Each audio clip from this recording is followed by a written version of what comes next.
On August 14th, after police and security forces moved to break up the sit-ins in Cairo, there were simultaneous church attacks that took place throughout the country. In most of these attacks that we've documented, hundreds of men came armed with guns in some cases, Molotov cocktails, sticks.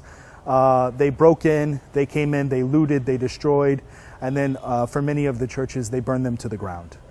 Muslim Brotherhood activists and other Islamists have insinuated a direct link between Coptic activism and the removal of former President Mori in early July. The mobs who attacked churches, they also attacked Coptic-owned businesses, religious institutions such as the Jesuit Center in Minya, schools, they attacked the orphanage in Minya. At 3 p.m. Approximately on Wednesday, this boat, which is actually a tourist restaurant, was attacked by a group of people. There were 2 employees present when the boat was attacked, and they hid here in this bathroom. And unfortunately, both of them died. One, his name was Bishoy, he was a Christian, and the other, Ihab, was Muslim. And you can still see their shoes and mobile here.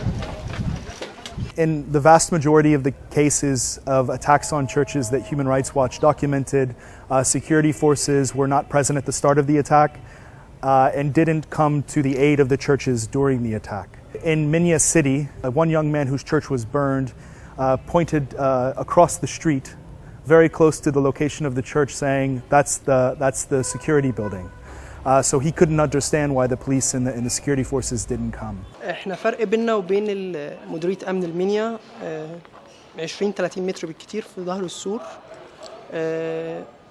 مفيش حاجة خالص، مفيش أي حاجة ولا حتى مطافي جت تطفي. كانت الناس هنا بتساعدنا إن احنا نطفي.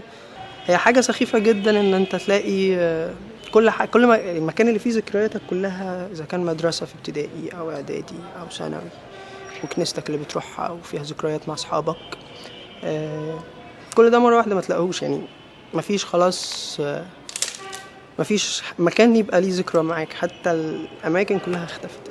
At the Jesuit Center in Minya City, one of the priests, one of the Jesuit brothers, ran himself to the police station and pleaded with the officer there to come and help. The officer told him that his orders were only to protect the police station. They said, we have enough problem, we cannot come to rescue you, we just helpless. They kept on telling. Some were getting angry also when we were calling them out. So it was like that. Has any police officer come here since Wednesday? No, not a single. What happened? Not a single. When churches came under attack, police stations and security force facilities were attacked simultaneously. The head of the police in Minya told Human Rights Watch in a meeting on August 20th that his forces were completely unable to respond because they were dealing with sieges themselves. Residents, activists, and clergy in all of these places Human Rights Watch have visited have indicated that the locations of the churches and the religious institutions are still unsecure, and they worry about more attacks. The Egyptian government should immediately move to protect these areas, which are still targeted. It should also move to investigate the events of August 14th and the looting and the burning. It should identify the perpetrators and bring them to justice.